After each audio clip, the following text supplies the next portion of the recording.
adik-adik, puji Tuhan. Merdeka, merdeka, merdeka. Puji Tuhan, pagi hari ini kita patut bersyukur karena besok kita masyarakat Indonesia merayakan 17 Agustus hari kemerdekaan. Nah, pagi ini kita juga sudah memuji Tuhan, memuliakan Tuhan. Yuk sama-sama kita mau belajar firman Tuhan. Kak Santi ambil dalam 1 Korintus pasal yang ke-7 ayat yang ke-23a. Ya. 1 Korintus pasal 7 ayat 23a. Kak Santi baca ya. Kamu telah dibeli dan harganya telah lunas dibayar. Nah, kalau masyarakat Indonesia merayakan kemerdekaan, kita juga anak-anak Tuhan, kita juga harus merayakan kemerdekaan. Kenapa? Karena kita anak-anak Tuhan, orang-orang yang sudah mengenal Tuhan, yang sudah menerima Tuhan sebagai Tuhan dan Juru Selamat, dia sudah dimerdekakan. Dimerdekakan dengan cara apa? Kita ditebus dengan darah Yesus, dengan darah Yesus yang mahal, sehingga kita sudah menjadi orang-orang yang merdeka. Merdeka dari apa adik-adik? Merdeka dari kutuk kematian yang kekal. Nah, kita baca lagi adik-adik di dalam, kita mundur dalam Roma pasal yang ke-6. Roma pasal yang ke-6 ayat yang ke-23. Di sana dikatakan, sebab upah dosa ialah maut, tetapi karunia Allah ialah hidup yang kekal dalam Kristus Yesus Tuhan kita. Kalau kita tidak menerima Tuhan Yesus sebagai Tuhan dan Juru Selamat, kalau Tuhan tidak menebus kita, maka semua orang itu pada hakikatnya menerima kematian yang kekal. Tetapi karena kita sudah ditebus oleh Tuhan, oleh darah Yesus di kayu salib, maka kita adalah orang-orang yang sudah merdeka. Ya, kita berhak untuk menerima kehidupan yang kekal di sorga.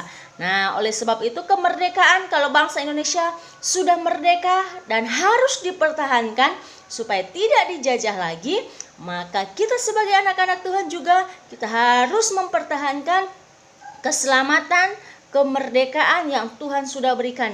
Dengan cara apa adik-adik? Yaitu dengan cara hidup sesuai dengan firman Tuhan, hidup menuruti jalannya Tuhan, hidup menuruti perintah-perintahnya Tuhan. Supaya apa? Keselamatan itu tetap menjadi bagian dalam hidup kita. Bukan berarti sebagai orang yang sudah ditebus oleh Tuhan, orang yang sudah menerima Tuhan, terus udah saya sudah merdeka, saya sudah ditebus oleh Tuhan, terus tidak menjaga hidupnya, hidup seadanya, hidup suka-suka saya, suka-suka gua gitu loh. Nggak seperti itu ya adik-adik ya.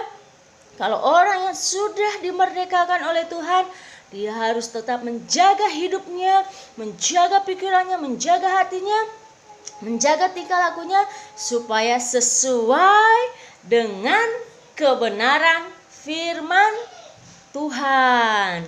Ya, menjaga sesuai dengan firman Tuhan. Adik-adik, oke, pagi hari ini Kak Santi mau menyampaikan bahwa sebagai anak-anak Tuhan kita wajib, kita harus berusaha untuk tetap mempertahankan kemerdekaan itu ya adik-adik ya. Dengan cara apa tadi? Hidup sesuai dengan firman Tuhan. Memang tidak mudah bangsa Indonesia juga untuk mempertahankan kemerdekaan ini, tidak mudah. Tidak mudah, banyak yang harus diperjuangkan, banyak hal yang harus dipertahankan. Kita juga seperti itu, harus dipertahankan. Iman kita kepada Tuhan itu harus diperjuangkan, harus dipertahankan. Rajin baca Alkitab, rajin berdoa, rajin beribadah, dan melakukan hal-hal yang sesuai dengan firman Tuhan. Oke adik-adik, nah Kak Santi tidak mau panjang lebar pagi hari ini. Coba adik-adik buka di Alkitab masing-masing di dalam Roma pasal yang ke-6 ayat yang ke-18.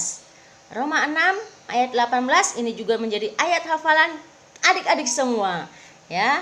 Roma 6 ayat 18. kamu telah dimerdekakan dari dosa dan menjadi hamba kebenaran. Kamu telah dimerdekakan dari dosa dan menjadi hamba kebenaran. Jadi kalau kita sudah dimerdekakan, kita bukan lagi hamba dosa, tetapi kita adalah hamba kebenaran. Jadi kita harus melakukan kebenaran